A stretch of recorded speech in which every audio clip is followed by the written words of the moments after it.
Hello everybody and welcome back to my channel. If you do not know me, this is One Menzi. Here I've been making videos on mobile phone and on a professional camera if I get hold of one. But then yeah, I'm mostly shooting on a mobile phone. I've tried shooting with a budget smartphone. That's a Huawei Y9. Is that the name of the phone? I cannot remember, but then this is the video I made with it. I've also shot with the iPhone 7, the iPhone 10, the iPhone 10X Max, the iPhone 11, Samsung Note 9, Note 10. I've gotten the opportunity to play with a few smartphones, and I'm looking to shoot with more mobile devices as they come out. But then that brings us to today's topic. What do you need to be able to film on your mobile phone? What extra attachments or gear or equipment or extra shenanigans do you need to be able to shoot with your mobile phone? Is the mobile phone able to create good content on its own, or you need extra gear to step up your mobile film production? The most basic, simple answer to this question is that yes, you can create with your mobile phone alone without any extra attachments, and you're good to go. I've made a number of films where I just shot with my mobile phone because I walked up to the beach with a few friends and I'm like, yo, let's shoot something. So then I just started shooting with my phone alone without any extra gear. No mobile phone case, nothing, just the phone as it comes out in the box. But then when you decide you want to shoot with extra gear, I'm going to list out a few things that you might need to complement your mobile phone video production. I think the one I would put on my topmost list, like my number one on the list, is going to be gimbals. You can't do away with gimbals if you want to create good footage with your mobile phone, except if you're shooting with any of the latest smartphones that came out probably this year and last year. Say you're using the iPhone 11, the iPhone 12, or any of the latest Samsung devices, so Samsung Note 20 Ultra or the Note 10. Any of those have good inbuilt stabilizations, but then they still have a limit. There are things you cannot do with their inbuilt stabilization. So when you're using a gimbal, for instance, you are open to a lot of gimbal modes that you can shoot with: the 360 roll, the FPV, and a lot. Recently I posted a video on my Instagram and people in my comments are like, nah bro, you didn't shoot this handheld, it's a lie. And I posted the behind the scenes and people still didn't want to believe that I shot that handheld. I just tried as much as possible to not introduce a lot of shakes, and it came out good. There are a lot of things you can do with your phone alone without the gimbal, but then introducing the gimbal adds a new perspective. Like there are places you can go in where your hand would be a limitation. The gimbal allows you to do a lot and eliminate a lot of the mobile phone shakes that you see with unprofessional shoots. Do you get what I'm saying? Long and short of all I'm saying is that when you use a gimbal, you are allowed smooth footage and you are allowed a lot of extra gimbal moves that you couldn't necessarily be able to pull off with your hand alone, shooting handheld. Number two then goes to mobile phone lenses, extra mobile phone lenses. Like I said previously, I was shooting with the iPhone 7 and the iPhone 7 has just one lens. So with that single lens, changing field of view becomes like a very big problem. So if I'm standing here and this is my subject, I have to either move extremely close to the subject or move really far away. When you're having mobile phones that have 3 or 4 lenses, so there's a telephoto, there's a super wide, and there's a normal standard lens, you are able to switch your perspectives without necessarily having to move. And if you are using a phone that doesn't have all of these extra lenses, then buying or adding lens attachments or adding extra lenses is able to change your field of views or your perspective and give make you feel like, oh, this guy is really doing a lot. He moved close, he moved really far away. But then you're just switching lenses. So I've been able to try moment lenses, like the moment tele lens, the moment anamorphic, the moment wide lens. And these lenses are super great. I'm using the iPhone 7 and it has 2 lenses, the standard lens and the super wide lens, the ultra wide lens. But then the ultra wide lens is not really good in low light. So mounting the moment wide lens on your standard lens is able to change your field of view, give you a wider field of view. But then because you have a wider aperture on the standard lens, you're able to allow more light and there's more depth of field, there's more reverb, there's more vibes, instead of just switching to the iPhone's ultra wide lens. Then the anamorphic lens from Moments, for instance, is not any lens that will come with your mobile phone. So putting that on your mobile phone gives you a different perspective to view your world in now.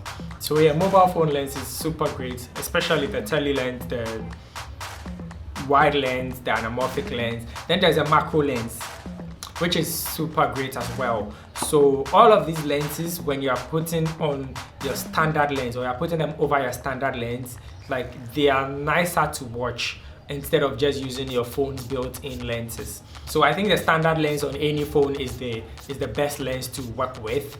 And when you add extra attachments to the standard lens, it gives you a cleaner image. The telephoto on the iPhone, for instance, sometimes when you're shooting in the native camera and you switch to the tele lens, it's just zooming in on your standard lens. I don't know why iPhone does that, but then when you're using third-party apps like the Moment Pro camera app or the Filmic Pro, they are able to allow you hard switch to the telephoto lens or the super wide lens. Extra lenses, mobile phone lenses, are a great addition to your mobile phone gear if you want to upgrade your mobile phone videography. Then number 3, lights. I feel like lights are really underrated, but then when you're able to light your scene properly, it gives you this edge over every other thing when it comes to mobile filmmaking.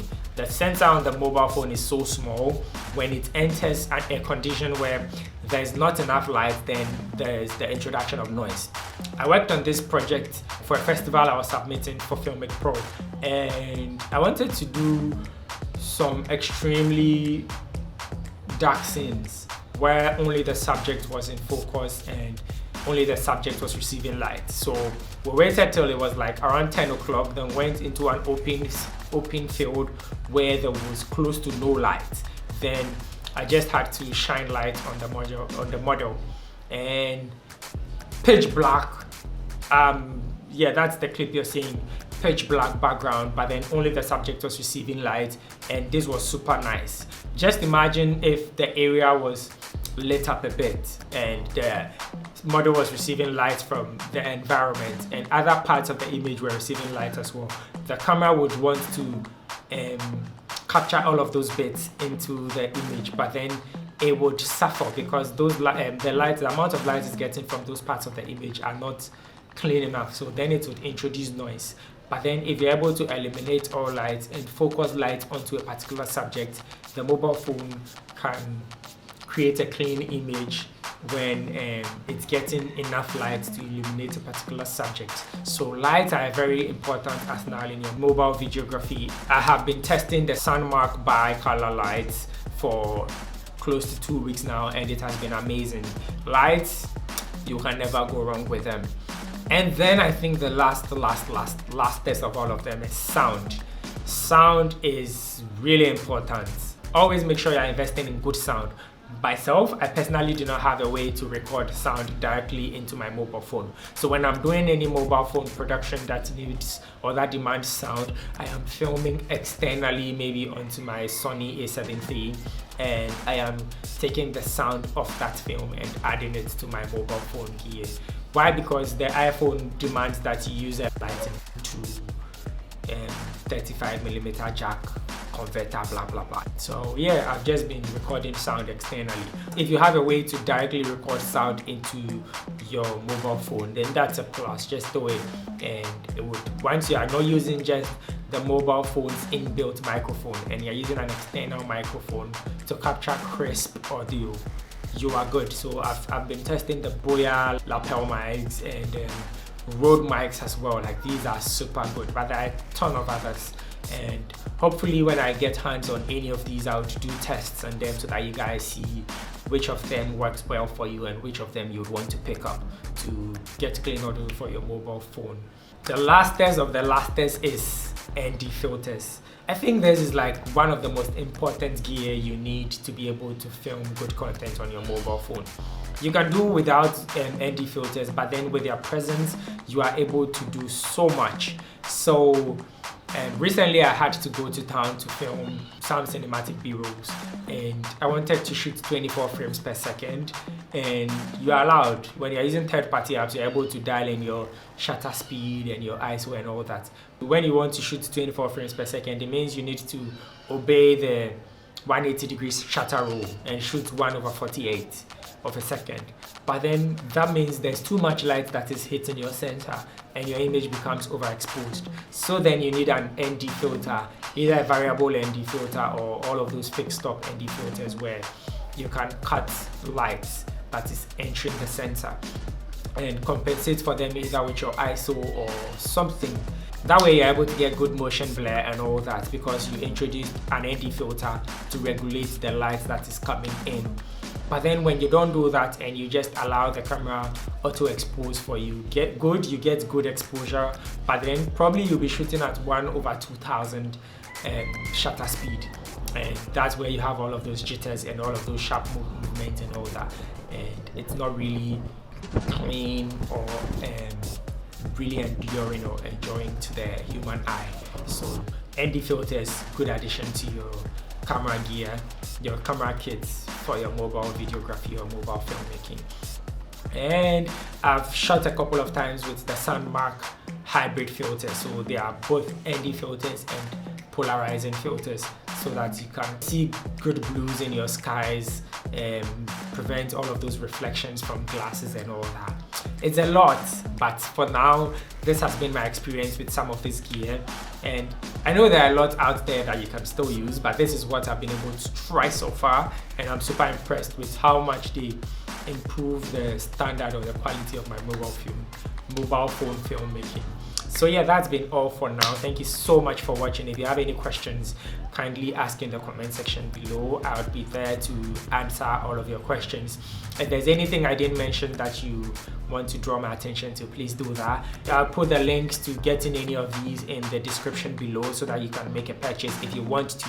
And that has been all for today. Thank you so much for watching today's video. I'm super grateful that you guys came here and you keep coming anytime I release a video. So thank you so much. I'll catch you in the next video. Cheers.